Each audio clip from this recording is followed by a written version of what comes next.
Good afternoon, everyone, or good morning, depending on where you are. My name is Steve Dewitt. I'm the Deputy Executive Director with the Association for Career and Technical Education. And I'm sitting here today in our Alexandria office. I think I'm the only one in the building. So rest assured we are social distancing, and I'm only here because my internet connection was not working very well. I am excited about today's topic, and I think even more excited about the panel we have for you. Before I leap in and welcome them, I wanted to note that Rochelle Krumsiak, who was supposed to be our host today, had well, I wouldn't call it an emergency, but a conflict this morning. It was a terrific conflict, actually. And I don't think she would mind me sharing that her son is getting married, and this was the only day that they could go to the bridal shop with the new bride. So we didn't want her to lose that experience, and I was happy to fill in because I've been working with her on this.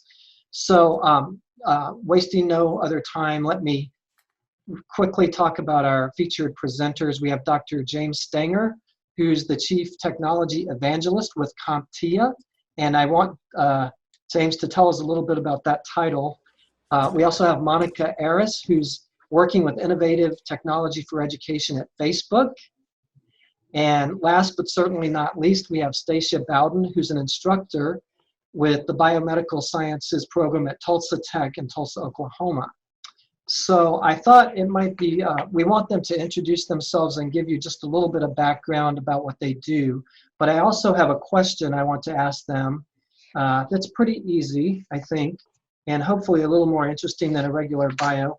So as you introduce yourselves, I would like you to tell us one interesting thing you've been doing during COVID-19 that might be new for your routine.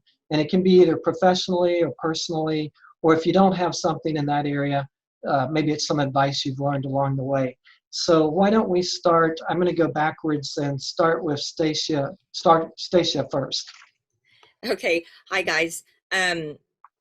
Rochelle had me kind of create a bio. So I'm sorry if it's... Sure, that's fine. I wasn't sure if I was speaking just to people in Oklahoma or not. Now I know I'm not, but anyway. So my name is Stacia Bowden. I get called Stacy all the time, and I just go, I just completed my third year as a career tech teacher, which was one of my major career goals. I wanted to be a career tech teacher. I knew I did not want to be in administration. To be a public school teacher, that's pretty much where you have to go to get any type of money.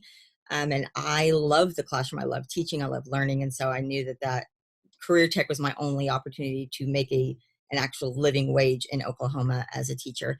It is my 17th year as an educator.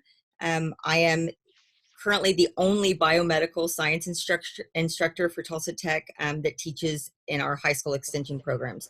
And what that means is all the other health science teachers or biotech teachers teach at an actual Tulsa Tech campus. The students go to them for half their day.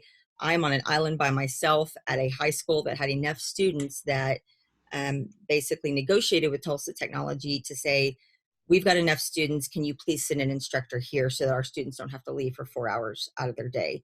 It allowed us to have a broader range of students. I love that Tulsa Technology does that for quite a few high schools in our area. We're the largest tech center in Oklahoma, and I'm really, really honored to get to work with them. But being in a high school extension program, you're by yourself. I don't have the resources that they do at the tech center. And so I totally understand those teachers that feel like they don't have stuff with them. Hopefully today we're going to help you guys out with things that you need. So like probably many of you guys, I started out teaching. I had a second job, so I would teach middle school at an inner city school during the day, and then I worked as a certified pharmacy technician at night. I will say that I love that. It was put in my path for a good reason. I learned great customer service skills. People are in pain. They do not want to put up with stuff, and you very much have to learn how to soothe them. It made me a much better person when dealing with parents and students. And it made ends meet. And I know many teachers have to do that. I don't now have a second job, which is nice. But I spent 2 years in an inner city school. I had the opportunity to move to a suburban school, taught there for 12 years, worked as a department head, learned how to write curriculum, some effective, some not so effective, learned how to be a department head and what that meant, learned how to teach virtual high school biology on top of my in-class students, which I feel like really helped prepare me for this. But my biggest life lesson that I got from this was personal connections, and I call those my tribes. That's what I talk to my students about. And I think we calculated 99% participation of my students in this distance learning, where other teachers are getting like 1 or 2 of their students. And it really comes down to the lessons that I learned and how to build those relationships with my students first. I cannot stress how much I learn from them as much as they learn from me. I do have my national board certification. I got that. And about the same time, I found out I had stage 3 colon cancer, which they didn't want to diagnose me with because I was young, and they just kept putting me off. So that was fun. And I decided, hey, while I'm going through chemo, let's get my master's degree and let's do let's just pile it on. So I ended up getting my master's degree in biology because, like I said, I'm a nerd. I'd be a lifelong student if I could. But I just wanted to tell you guys, now I teach at Tulsa Tech, which is my dream, and I love it. I can't say enough great things about them. They're such a wonderful organization. But with all that being said, to those teachers out there or those administrators, I just want to tell you guys that my journey is no more important than anybody else's. As teachers, as educators, as innovators, we all have learned how to be hoop jumping, dancing, and like learn it on the fly type people. And you guys are all amazing. And I know that you don't hear that enough. So from one teacher to another, for my tribe of teachers out there, I just want to say thank you. Thank you for what you do. You're essential, whether somebody's told you that this week or not. Thank you for being a guiding light to my own children, because they have not listened to me during this distance learning. Again, thank you for being a colleague. You guys are great. I love learning from you guys. And just as a citizen of this country, thank you for taking students where you get them socially, emotionally, everything, and helping show them what's underneath and the possibilities that they have. That's why I love Career Tech. It's for everyone. It's for every student. Everyone has something that they can do and contribute. And it's really awesome to see that. One of the funniest things, or one of the things that I felt like this distance learning has done, is by mistake, I happened to have my Zoom call open early, and my son came in and was snuggled up on the bed with me, and it was his reading time. So I started reading Harry Potter to him, and I didn't have my mic muted, and I knew people were coming in. I could see my computer like off further on the bed, but wasn't paying attention. And we got to the end of the chapter, and all of a sudden I heard these students be like, no, don't stop. It's the best part. So they actually started having me set Zoom calls to read Harry Potter to a bunch of high school students, which I thought was hilarious. And then my 8-year-old son was sitting there reading with me. So I found out that my high schoolers love stickers still, and they love being read to. And I think that that's great. And that's meeting them at a personal level. They really want some interaction. My high school students are really lonely. And so this has been really hard on them. So that's me. Well, thank you. That was I love hearing that story, and a thank you to teachers after a long, hard, busy week for everyone. So thank you, Stacia. Monica, let's go to you next.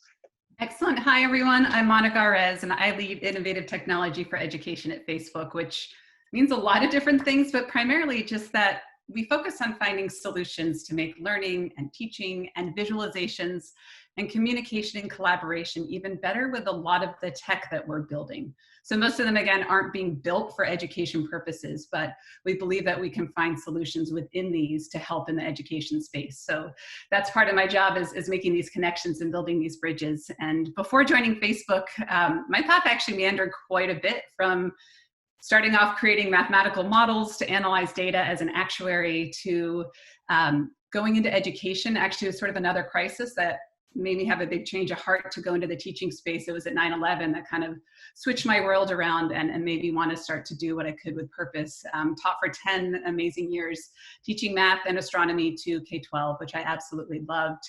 And then I started to want to build at scale. And so I was able to build some education solutions at scale with Amazon for a little bit. That's kind of my entry into the tech space, and then over to Facebook. So I have loved gathering experiences in different parts of the industry, and just thrilled to be here today to talk about ways in which we can better support the virtual learning that's happening right now, but not just for right now. Hopefully also we can start building solutions that last beyond and create some real change in the industry, which we all know has been coming for a long time. And I'm hoping this moment helps us accelerate those solutions, and to really take a deeper look.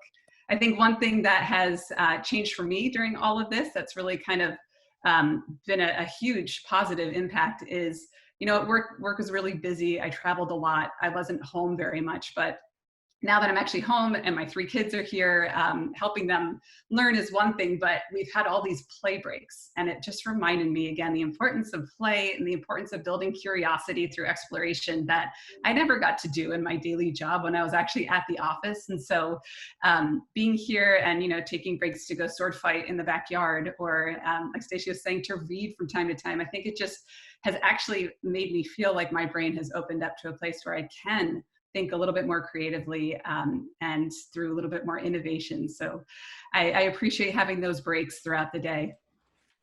Wonderful. And I especially thank Monica. I think we took some of her play break away today because she was supposed to be off today. So we really thank you for being with us today. Thanks, Monica. Happy to be here. And James? Hey, how you doing? I'm James Stanger from CompTIA. I'm mostly here. I don't think my voice showed up. It hasn't showed up the last couple of days. I must be allergic to something, maybe webinars. I've been doing a lot of those lately. As Chief Technology Evangelist, you were asking Stephen about that title. It's kind of one of those whiz-bang titles. I remember that when they gave it to me, I was like, how am I going to explain this one? One time, I do a lot of work with IT professionals. I do a lot of travel, used to anyway, around the world, and I do a lot of teaching online. And I remember one time I was giving some testimony for the state of California. I was before a few state senators. And one of them asked me, it's like, James, what does a chief technology evangelist do? And I was there before the board. They had just sworn me in. I said, well, I testify. Right. So my job is to work with IT professionals around the world. I also do a lot of work with instructors, and I also address individuals. I've given train the trainer webinars to hundreds of people. I've given at a time. I've taught topics to 25 instructors or so.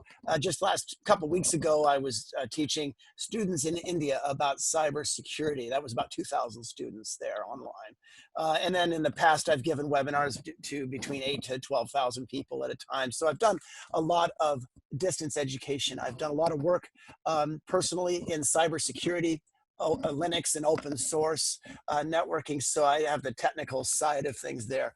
The things that are, it's been interesting to watch people over the years. I've been working remotely in one way or the other, either in an airplane going to England or whatever, or at home for 20 years. I started working at home 20 years ago, and it's been interesting to see people discover working online. That to me has been the interesting thing to watch, that people are basically, tuning in, turning on and dropping out or whatever from, the normal work day, let's go to work.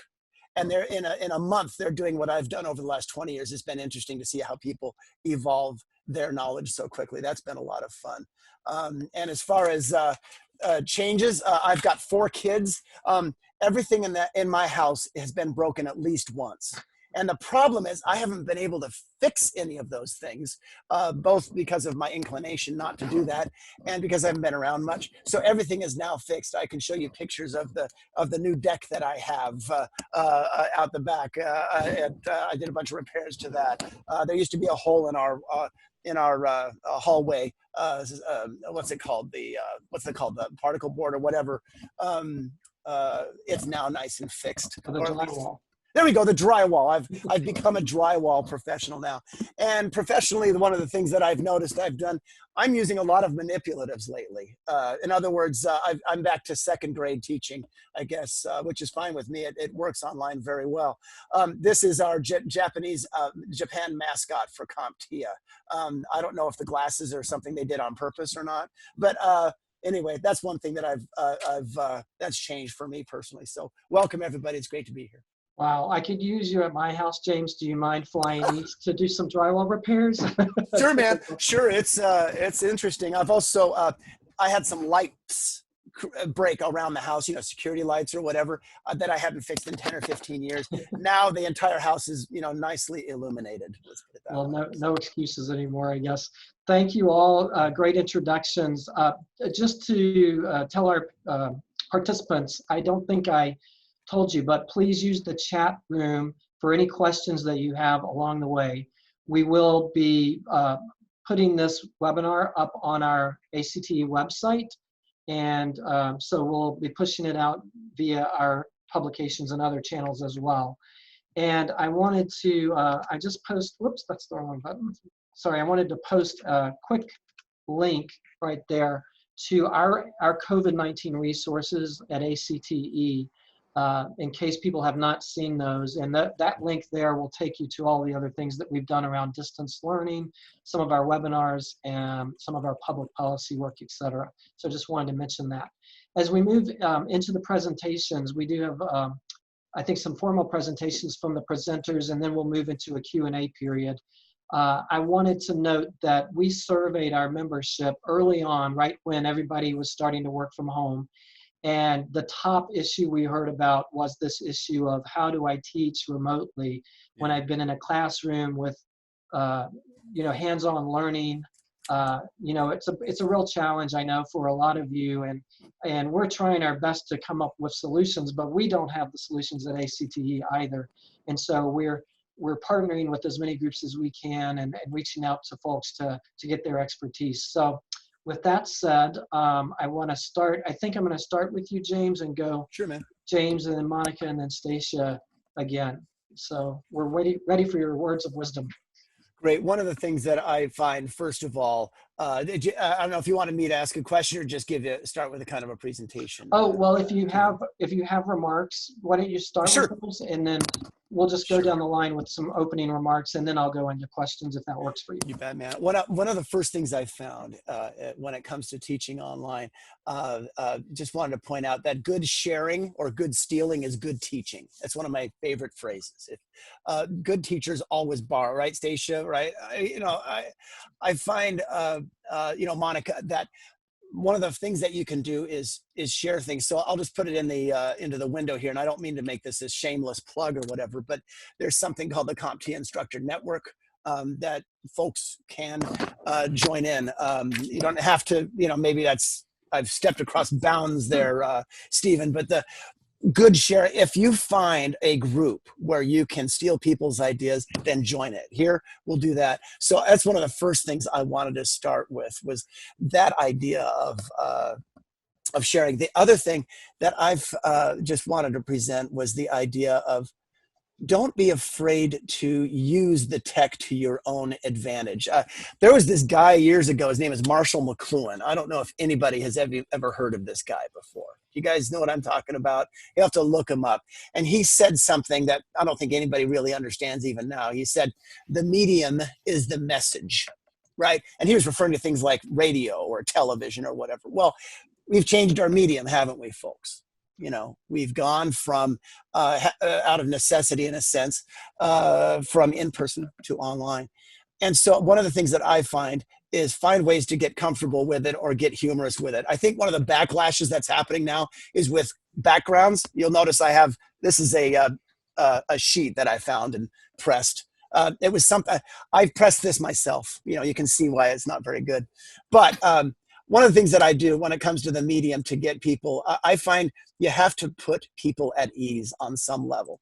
And so if you want to start getting, virtual background, so you could, which really works well with my hair, you can get into virtual backgrounds. I like to make fun of all this sort of thing. And I also like to show people where I've been. And the reason I do that is because I do enjoy travel. This here, by the way, is a place in England. It's called near a place called Edale. What I like to do is in a sense make fun of the technology, but make it your friend and make it something that people somehow feel accessible. This here is a hike that I took. I don't look like it, but I like to do a lot of hiking. This is up in the Tetons, Teton National Park. This here, somebody mentioned Harry Potter before. Does this look familiar, Stacia, to Yep. your kids, right? This, Harry Potter went across. I'm not good at this. There. I guess what I'm saying, this here is I climbed Mount Fuji about 1.5 years ago. Well, I walked up it. This here is in Ireland. For those of you who are Led Zeppelin fans, do you recognize the album that this would have been on? This is a place called the Giant's Causeway in Ireland. If you know Led Zeppelin's Houses of the Holy, that is where that was taken. What I try to do is kind of bring the technology in so people feel familiar with it, and also kind of have some sort of fun with it. And I'll go back. This here, by the way, is a mountain called Helvellyn. I walked up that, climbed it really. There's about a 300-foot drop that way and about a 400-foot drop that way. One time I was climbing it and Sandy sent me a bunch of messages about how people have been killed on this thing. And I'm like, oh, come on. Those are just, and I noticed that they were all people in their 50s that had died. I said, oh, those are just fat old men trying to relive their glory days. And my wife was like, and anyway, what I try to do, folks, with the technologies and when you're teaching online is find ways to make people feel comfortable with it, and find ways to include people as much as possible. So I'll leave with that. Thanks. Okay, thank you. Thanks, James. And we'll come back with some other questions. So Monica, I know you had some things to share as well. Yep, I can share kind of a host of different solutions from people with very restricted internet and bandwidth all the way up to the latest and greatest technology, which isn't nearly as accessible, but is still offering solutions that are worth thinking about if it's something that can solve and be accessible to your particular audience. But I really appreciate how you really started off saying that we don't have all the answers. And I think I love that we're in this spot right now. Where the reason this is such an important conversation is because I have to admit, like, as much as I hate being in this situation that we're in right now due to COVID-19, I actually love that it has forced us to all think differently and creatively and to focus on, how can we actually use this time to come up with innovative solutions for teaching that we haven't had the capacity or time or urgency to do before. And so to really ask some of those hard questions that have been lingering and accelerate solutions, which in a way is like education's moment, right? That everyone's focused on this right now. And we all got to come together to try to solve these. I do keep playing the game in my head. What if we had known 10 years ago that this situation was going to happen? What would we have built then to prepare for now? And obviously we didn't have the time to do that or to prepare for it now. And I think what's happened is some of the solutions have come from the most unlikely places.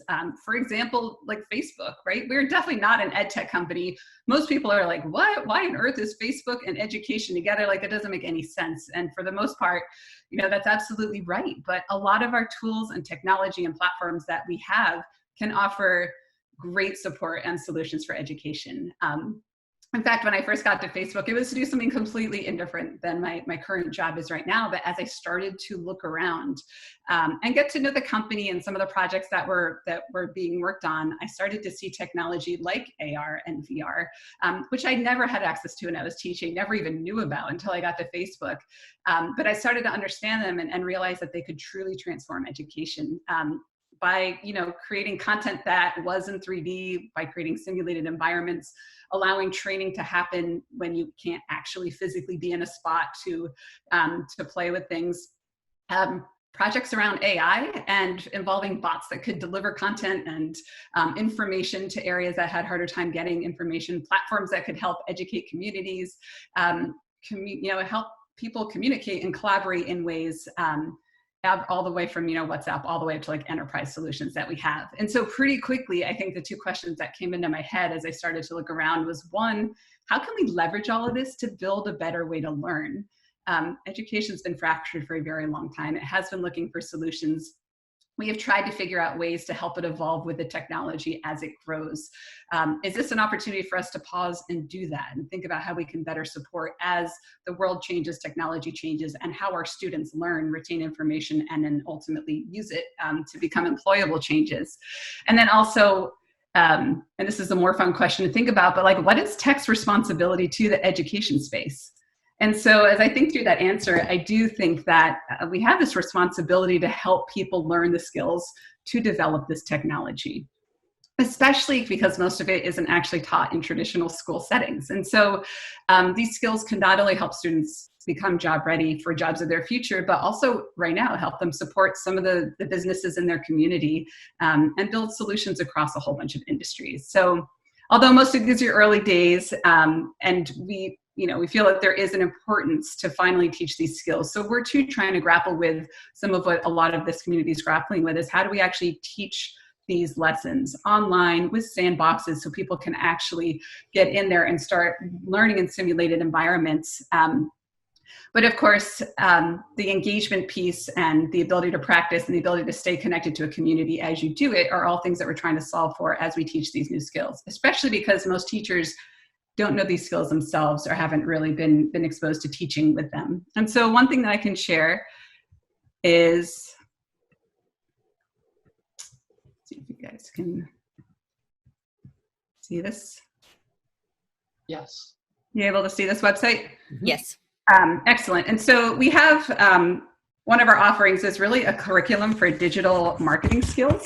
And this piggybacked off of a course for professionals that we originally had, and we recognize that professionals need to get certified in these digital marketing skills. But what if we brought these down to students, especially at the high school levels, through CTE courses, and offered the opportunity to understand the value of these skills, but also a really safe place to learn them online with the help of the teacher. And so you can either kind of go through a self-serve type of experience, but we also offer this Educator Portal so that we can scaffold for teachers who want to bring this into classroom settings with additional materials like presentations and videos and PowerPoints, scaffolded lessons from the original content, and of course, hands-on ways to learn this. And so being able to develop these digital marketing skills, students can then also go into the certification program if they want to have that stamp on their resume to show that they actually know these skills. So again, an entryway into a really great industry that can help students almost immediately. We also do offer, kind of on the other end of the spectrum, training for AR and VR. And this is still lightweight. We're still evolving how we're going to do this. But although these technologies are new and definitely not part of most high schools really kind of in their vision yet, we do feel like there is a tremendous skills gap, and it's already huge. I do want to show you this from Hired. The demand for growth in engineering world, and if you look at AR, VR engineer at the very top, I mean, the fact that it's like the percentage growth is 1,400%, it is really telling. And also CNBC recently came out with a statement saying that there are currently, in 2020, 1 million jobs unfulfilled in the AR, VR industry because those tech industries are going really, really quickly, but we just don't have the talent to fulfill them. And so most of the people who do know how to use these skills are completely self-taught, which is great, but I think that we can do a lot better, and we can recognize that even though we might not know how to teach them necessarily right now, we have this responsibility to help the students learn these skills because they're going to become highly employable, those who have them. So we have a tool called Spark AR Studio, which does allow you to start to get in and learn how to build AR. And again, AR can be used for a host of different things right now, from fun and delightful and artistic all the way up to training, in the medical industry. And so the use cases are only just now emerging as we get better and better at this technology, but to offer a place for students to get in, whether they want to start scripting and using code or use what we have called Patch Editor, where it's a little bit more of a drag and drop experience to start building some of the skills to create in AR. And again, these tie into more successful ads. They tie into a better way to interact with each other, to really look at content and feel a true sense of presence with it, explore in 3D, and just express themselves in a completely new medium. So we're excited for those to continue and evolve. There is a Learn tab right here that has a number of different opportunities to learn through videos. And again, you do have to download the actual tool and kind of do the side-by-side right now, but as time evolves and we start to really build, and we're again hopefully accelerating now that we know that so many students need access to these from a home environment, we'll keep continuing to make these even more relevant to a lot of different audiences. And then of course on the highest end, we do a lot with VR. The engine in which we build on is through Unity. So Unity and Oculus teamed up together and created a bunch of online courses that can help people kind of get into the technology. It has a lot of stories from people that work in both at Unity and at Oculus, kind of talking about the industry, where it's going, how they got into it. So these are all exciting ways to at least offer students a little glimpse into something that they might not already be learning, but it's kind of a cool time right now to learn these different skills and to think of ways that they can bring some of the creative into what they're learning and the technical and fuse them together. It does, I think students who get into it, it kind of does get you into that flow zone where it's just fun to create and perfect and kind of make it go and make it move, and then it does something really exciting when you finally figure it out. And so I think all these things are a lot of fun to introduce, kind of at this moment in time and then hopefully beyond. And of course, building skills is tremendous, but I think they also offer a new and different way to learn. VR can allow us to learn by doing in immersive environments and with simulations, or even in virtual classrooms now. I mean, I think that is ultimately like the best way to learn. I was able to go in and join a couple of classes. One was in plumbing, and I actually keep telling people I kind of secretly want the pipes in my house to break because I feel like I have the muscle memory to fix them now. It was so clear and just kind of stuck in my brain in a different way to go in and do it with my hands and learn it. But I've also started to join, and these are newer opportunities, but worlds in which you go into a classroom that's already been created. And I took an anatomy class, and I was in there with probably 15 other avatars. We were all talking in real time. The professor was an avatar teaching us about anatomy, but every time they spoke about a part of the body, they could hand us a 3D model and we could take it apart, we could dissect it, we could play with it. We broke into smaller groups and assembled the digestive tract. And in my head, I don't just know where the stomach goes now, but I know the exact angle in which it actually goes into the body because everything was in 3D in front of me. And with a click of a button, you can take field trips, the whole entire class, all the avatars go into this 360 simulated environment that allows you to visit labs and other places. So it's kind of a really powerful way to learn, which I truly appreciate as we do it. But I think I stopped sharing. Did I stop sharing? Yep, you did. Okay.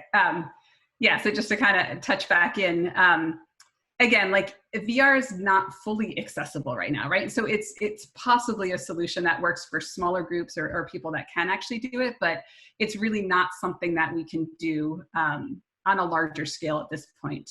But I think what I do love is that AR is accessible through a phone. And so it actually democratizes the access to learning in 3D in a whole new way. So if you can find AR models or animations to help teach, I highly encourage you to do so. Students love the engagement and the visualization and just the opportunity to learn with something new. That just kind of brings an extra spark to what they've been doing all along. Right now, there are a lot of PDFs. There is a lot of kind of like keeping busy work through their online work. And so if we can even think of any new way to play with content to visualize things differently, it's absolutely worth bringing in right now. And you never know who's going to spark that interest to then want to make it themselves and start to get into these skills. But lastly, the last thing I kind of want to share is that I think one of the biggest issues that we're having with online learning isn't necessarily about the content. There's a lot of great content out there, but I think it's rather the delivery of the content and then our ability to stay connected as classes. My kids alone they started off with all the Zoom calls and like now they all just kind of do it on their own. It wasn't quite working. It was too hard to talk together and stay connected in that sense. And so I think there's an opportunity to really look at some of the tools as well that can help keep people connected in that sense. And so again, from the very lowest weight, let me move this down so I can actually get these tabs. WhatsApp is really helping, especially in places with very low connectivity. And so we did put together a couple of COVID resources. This in particular allows educators to understand how they can stay connected with their students. And it's remarkable what people are doing WhatsApp right now around the world. And even in places where connectivity might not be an issue, they're figuring out how to get content on here through the form of, little videos that they've made, through chat threads that they can create to share information, just through audio recordings and, uploading PDFs. But it's simple, it's lightweight, it almost always works. There's very little thrash. And so there have been some really great examples that you can, click into this page, the COVID resources for WhatsApp, and start to understand how people are using it to stay connected while they teach, and to help their students form smaller study groups, and just make sure that ecosystem of learning together is still healthy, even though we are apart. And of course, beyond that, we also do have a lot of other resources for online learning that we think are important to share too. So we do have another COVID-19 resources that goes through a lot of our different connections that you can have, everything from actual information centers with CDC and WHO to opportunities to understand how to use some of our tools better. And I think especially with lives and videos, these are all important tools to use. And videos, again, we've had a lot of learning on videos of what works and what doesn't, especially because that's how people communicate. Videos always work better than text. Shorter is always better too. It is hard to kind of hear one person speak for a very long amount of time. And so what we're starting to see is some of the some good news example where you're kind of going through this experience, but you bring in voices from other people, you bring in content, you bring in visualizations. And I think what's kind of interesting is that video allows us to do things that we wouldn't otherwise be able to do in the actual classroom. And so I think that there's some opportunities to, again, just think of how we can make the learning even better as we do it. And, things like, I guess if you think about it, there's no back seat anymore, right? Everyone is getting a direct view and an eyesight to the teacher as they go through it. And so thinking of ways that we can actually enhance this experience in smaller bite-sized pieces, but feel like we can connect students a little bit more. So all in all, I just think our goal shouldn't just be to get through this, but also to figure out what we can learn from this to build better solutions and practices for teaching, not just now, but hopefully into the future as we continue to evolve the way that we teach and learn. Wow, thanks, Monica. Great tips, practical tips. If you have any of those addresses you'd like to pop in the chat room, that would be great as well. And Stacia, we're going to go to you, and then after you, if you have additional remarks, and then we'll go into Q&A. Okay. One thing that I noticed with this distance learning is whether it was a high school student or whether it was my middle school student, my personal child, or my first grader, everybody is feeling out of sorts. They're feeling disconnected. They're feeling stressed. And as humans, we're social creatures. And so this is different. And I know that there were people who felt like, well, these students are used to this technology and they know how to connect. It's not as if, it's the 1940s and they have no way of, that just in snail mail or something. That's true. But it's just, I saw students that were straight A students that just completely gave up. They're like, I don't know what's wrong with me. I don't have the motivation. I think I'm depressed. And I saw that kind of as well with myself. And so I think mental health has become a big player in my own students, checking in on them. Just, I thought, what can I do? So we always start off our meetings just saying, hey, what happened? What's up? Did something crazy happen? Like, my two neighbors got in a fight and the police were called, and it was like watching the Jerry Springer show outside my door. It was the most interesting thing ever. It was so, my husband was like, wow, so white trash. And I was like, sorry, I don't mean to be, but it's like a reality TV show. It's great. And so my students thought that was hilarious. Or, anything good. Or if they just wanted to complain, they just wanted to vent, like, oh, my brother and his squeaky violin, I can't stand him. And they were able to vent, they were able to get it out, and then they were able to move on. And so it helped enhance that kind of tribe mentality with my students. And so one thing that I have learned and I have shared with my students is that they need to do one thing each day that brings them joy, whether that's sitting alone for 30 seconds in their closet and just deep breathing, whether that's taking a break and playing a game on Facebook, whether that's whatever, going and swinging outside, but do something that just lets you mentally detox, even just for a few minutes. And then on the flip side of that is, and I used to always ask my son and my daughter this, I wouldn't say, what'd you learn in school today? Because they would always say nothing, even though we know that's not true. I would say, who did you make smile today? How did you change somebody's life? What did you, did you help anyone out? Did you notice where you could be a helper? And it really got my son to thinking, yes, I made so-and-so smile. And yes, I did this. And I tell my students, that you may be that one person that reaches out to that student or that adult or whoever that day. Just, hey, your hair looks nice today, or, oh, wow, you've got such pretty eyes, or anything, just a kind word. Especially today with society in general being so divided and so like at each other, just say something nice, man. It's if you can be anything, be kind, is what we say in my classroom. It takes just as much energy to say something nice as it does to be kind of hateful.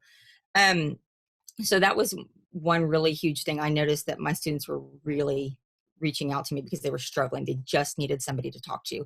And I don't know how the other states handled distance education when it first started. I think Oklahoma made a mistake when they announced distance learning. They told everyone, well, you don't have to do any of the work, essentially. Your grades aren't going to drop, it's fine. Well, we, on top of being social creatures, we're also lazy ones too. I mean, our brain isn't going to put forth more effort than we need to. So why are students going to do all this work if they know their grade isn't going to drop? They don't have to do it.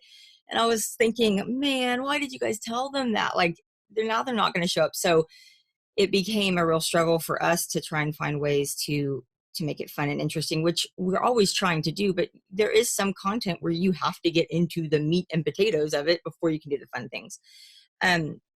So I try and incorporate a lot of games. I use Kahoot and have for a long time. But instead of making my students maybe turn in a lab report, they would do it and they would say, yeah, sure, I did it. I was like, okay, good. Let's take a Kahoot quiz. And so I would broadcast the Kahoot quiz and they would log in. And of course they would compete against each other. And I would tell them that they needed to hit a certain cut score, but I wouldn't tell them what the cut score was. And it wasn't giving their percentage on the quiz. It was giving their score because, it's based on speed. And I would say, well, I'm the only one that can see your scores at the end and I'll go back and look at them. So it gave me instant feedback on what they understood and what they didn't understand. It made it a game. It made it competitive for those that were competitive. And I also let them talk during the Kahoot, which my students have already asked me, hey, if we go back to class next year, can we start talking during quizzes again? Because this is amazing. It's that sense of let's help each other out. And when I first started that, and I do open note tests as well, I had people ask me, why would you do that? They're just not going to study. And I said, well, now hang on, you haven't seen my tests. My tests are not multiple guest tests either. They're critical thinking and case files. And I said, but in the real world, which I hate using because we're all in the real world, aren't they going to have access to Google and Yahoo and all these different search engines? Aren't they going to have access to Excel to be able to use statistical analysis? Because scientists in the field aren't sitting there with a little calculator and putting in their little chi-square model. No, they're going to put it in Excel and it's going to calculate it for them. They need to understand it. They need to know how to use it, but they also need to know how to network. So all of my assessments, other than like certification exams, are open note. I don't always let them talk. But they learn real quickly, wow, if I'm actually keeping up with the work and asking questions and staying involved, this is going to be easy. And it's a collaborative learning environment, and they end up working harder. And I'm not working harder because they're bringing up the questions and they're helping each other. And it's really been, that was really mind blowing for me to see with my students when someone said, yeah, but they can always go look up the answer. So why would we take that away from them? Why would we take notes away from them? So they can't be sitting on the computer necessarily during my tests, but they have notes and they have access to those. And so they love that, but they really want me to have open Kahoot quizzes next year, which I'm like, hey, maybe, absolutely. I don't know how many of you guys are science teachers. Labster is one of the labs that I found that has just been amazing for my students. It really is high quality content. And I have students who, of course, are in the biomedical field, but my 8-year-old also does labs with me just to see if he could do it. So it's easy enough for an 8-year-old to do, even if he doesn't understand all the content. But now he understands a little bit about cell signaling and how cells signal each other and how cancer works. And he's 8. And he's not a savant genius, trust me. I would love to say he is, but he's not. But it also challenges my high school students.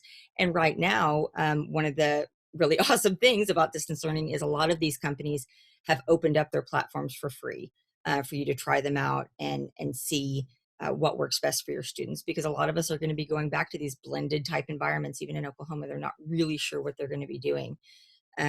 So for me as a science teacher, not being able to work, and we did some pretty advanced stuff in our class, PCR analysis and all this stuff.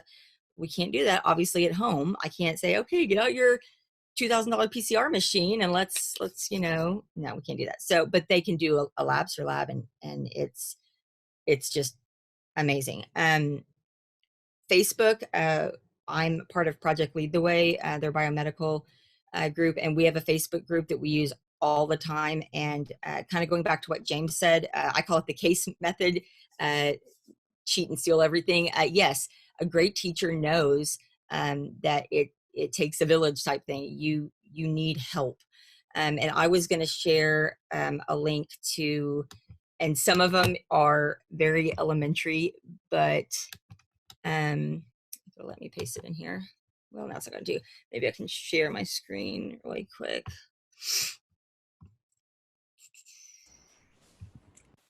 So this is something that I found on one of the Facebook groups, and it has resources for all the way from kindergarten all the way through high school. And you could click on the links, and most of these were free. And if they weren't free, they had, they have the advanced versions, but essentially you could get your kids started. So for me, as much as I know about biotechnology, I don't know how to teach my son to read. I can read to him, but I need help with some of those skills.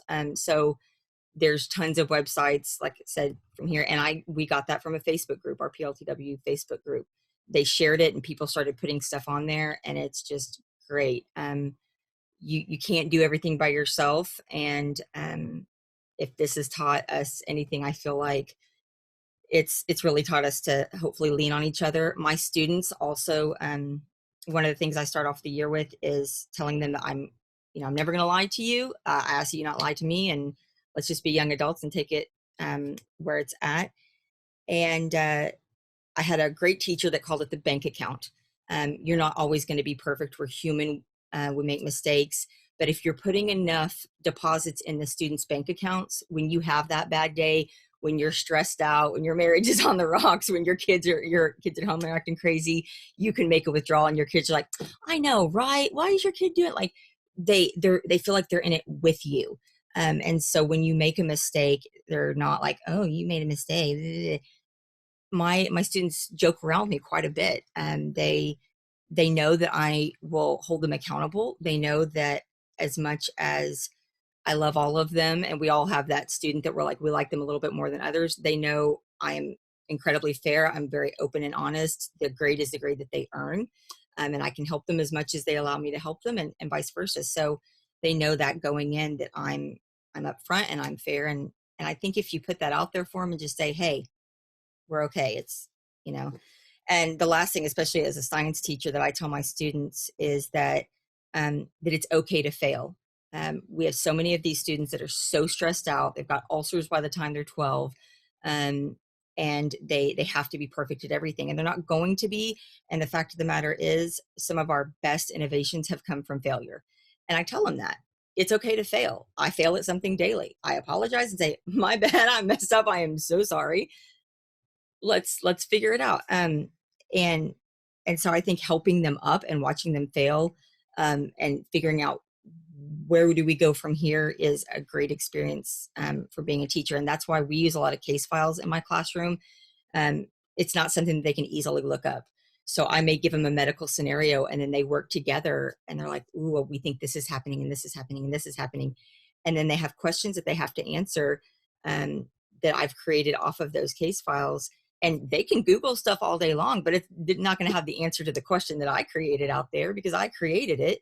And it's just seeing, could they piece together? Could they take those critical thinking skills, which is really what they need, to see if they understand the information? And I tell my students every day that I learn as much from them as they do from me, and that, you know, they're amazing and they're in it with us. And I think if you just put that out there to them, they're on board, which is why I have that 99% success rate. It's not because I'm amazing.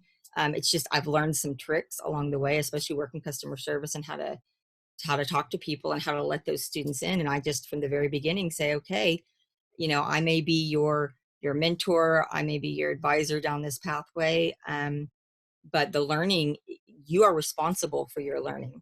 I'm here to guide you. I'm here to help you. I will do whatever I can, but how far do you want to take it? I'll take you as far as you want to go. And they end up really, really trying harder. I've got kids who didn't have to, they knew they didn't have to do the assignments. They would log in just to help their friends on the Kahoot quizzes. They're like, my friend's got an 89. We're going to get him to an A. And they would get on there and they were still competing with each other. I mean, don't mistake it. They still wanted to be first, but as long as their friend got the cut score or whatever, they were like, yeah, we're all winners type thing. So that's been really kind of a blessing in disguise is seeing them kind of come together and help each other out. I'm hoping next year that things will be a little different, but I don't know how it is in your states. They're saying prepare for the worst and hope for the best. And so I think this virtual environment is definitely going to be something to get used to. In Oklahoma, and I can only speak for Oklahoma, a lot of the cable companies have free internet, especially if any of your students are on free and reduced lunch or any of those programs. So Cox Cable is here in Oklahoma. My husband actually works for Cox Cable, and they can very easily get free internet if they are in that group that, you know, gets SSI or food stamps or any of those that help that they need. And they also had reduced rates, I think, for students. I know that in Oklahoma and in our region, Cox also opened up faster speeds because they knew more people were at home. They did that without charging anything. So I was like, okay, well, that was smart of them to try and get some customers, especially. And the last thing I would say that someone showed me was, it's called educreations.com, educreations.com. It's a little cumbersome at first because I didn't buy it because I'm broke, but the free version, you just basically capture pictures of what you want to do and you can lead students through how to do something. So my students had never used Microsoft Teams, for example, and they just were like, hey, here's Microsoft Teams, go teach them. They didn't know what they were doing. So I made a video and walked them through it. Here's what you do. Here's what you click on. They didn't have to see my face. And they really liked that. And now they have started creating videos to help each other out. So I feel like with this distance learning that hopefully there's going to be even more innovation. The students are going to come up with new ideas. And if you lean on them and say, listen, I don't know, guys, what do you think the best way is? My students have tried out Zoom. We've tried out Teams for recordings. We've tried out lots of different ideas. They like Zoom best. And so that's what I use. I'm like, all right, cool. I'll use whatever platform you want me to use. And they then feel like it's their, they have ownership in their learning.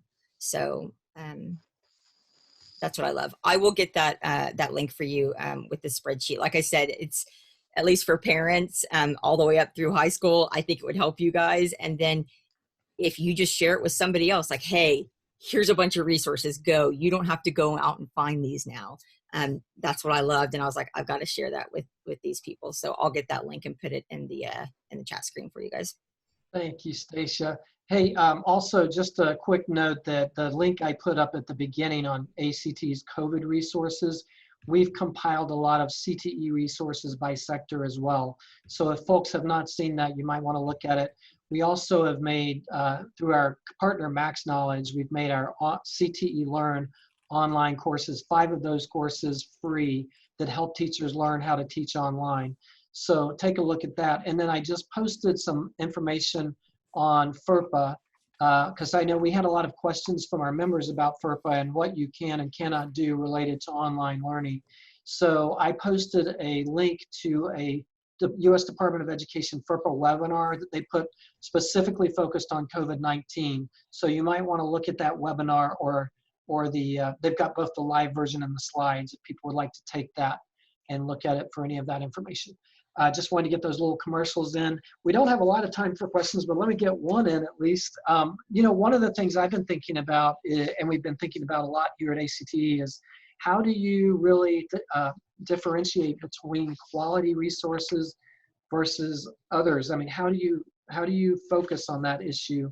I don't know if any of you have any recommendations related to that about where people should look or how they should think about quality in this time. I always make sure, for me, especially with the science stuff, that I have tried everything out first. My students know that any assignments I give them, I've already gone through. We all know those teachers that are, you know, they're kind of down to the wire. They're like, I don't know, I just need a lesson plan. And they put something out, and then the kids are confused because it didn't work and it didn't make any sense. So I went through and did the labs so that I knew where the stumbling blocks were. And I also talked to other teachers. I mean, again, get with your community of people through Facebook or through whatever means that you use, and say, what is working for you? Because if they've already figured out those pitfalls, it'll really help you out. And if you have some students that you trust, I have some students that nerd out like me that are like, hey, I'll try out that resource. Let me see how that works. So that's what I do. I personally go out and test it out or ask some students. I think too, understanding what your own challenges are and what you want to solve for. Like I do remember, even when I was teaching, we would create certain videos to make sure that those that missed class could still have access to some information. And at that point I was like, God, I wish we could just sort of like stop videos and have them have to interact with it. So it wasn't just this passive watching experience. And the solution's out there. I had no idea until I knew that I had a problem I wanted to solve. And so I started thinking about it. And you can create interactive videos. Any video, you can record it in its entirety, but then put the markers in and put in a poll, and students can't move further until they vote or until they highlight the part of the screen that has the right answer, or they write a little response or a quick multiple choice. And even those tiny little things of engagement and stops where they get to check their understanding adds so much value to that what would otherwise be a very passive experience. And so again, I had no idea it was out there until I was like, this would be cool if we could do this. And then when you start to search around, you do find that oftentimes there are creative ways and solutions already in place. You know, I think one of the best ways to get people, actively engaged in things is probably through their mobile phone. For example, every time I do a presentation, whether it be online or in person, I do a selfie and I ask the students to send a selfie. Now that could be against various rules and various situations, but I even ask them to send them in, and hopefully everything's okay with that. But anyway, for example, I can do this. Here's my selfie here. Hello, and there we go. And I can send that. It's that kind of interactivity that folks are looking for. I threw a few things out. If you check out the Zoom group chat, I threw some videos out there. I show instructors how to teach students online about tech stuff, but a lot of the stuff that I show can be used to teach any topic that you want. And I think, to your point, Monica and Stacia, it's that engagement and that interactivity that's really critical. Yeah. Hey, James, I had one quick question. I don't know if you may not have the answer to this, but I know CompTIA focuses a lot on certifications, and I'm wondering if CompTIA is thinking about how to handle those testing and certification issues. A lot of people are thinking about assessments now, and how we do that online. Great question. One of the things that we did is starting April 15th, tax day in the United States, we put all of our exams, almost all of our exams, online throughout most of the world. So we treat your room, whatever room you turn into a testing center. It's not too difficult. We treat that as another testing center, just as if you were to walk in to a Pearson View Center. So we've done that. We've also pioneered in teaching online. So we have online training. We have through CompTIA Instructor Network, obviously, how to teach people how to teach online. But when it comes to certification, we've been doing online before April 15th. We've been doing serious pilots and even more than pilots for quite a few years. So we have some pretty mature processes there. Then we felt it was safe to bring it online. It was nice because we knew each step to take. It wasn't like we were making up, oh my gosh, we're breaking new ground through the forest. We had already laid a very good, really pretty good pathway. We walked down that pathway faster than we wanted to because of COVID, but it wasn't like we were tripping and stumbling along the way. We have rules that we have to follow through our ISO accreditation and all that. We just followed them faster than we really wanted to, but we got it going really quick. So thanks for asking that, Steve. Oh, yes. Well, we're at 3:01. I can't believe how quickly this went. I did ask people to type any questions they have in the chat room, and if we get questions for the presenters, I'll send them to them.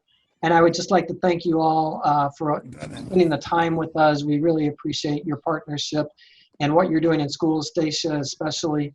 So here's my applause, my reaction applause for all of you. And I hope everyone has a great Memorial Day weekend. Hang in there. I know it's a tough time, but together we can get through this.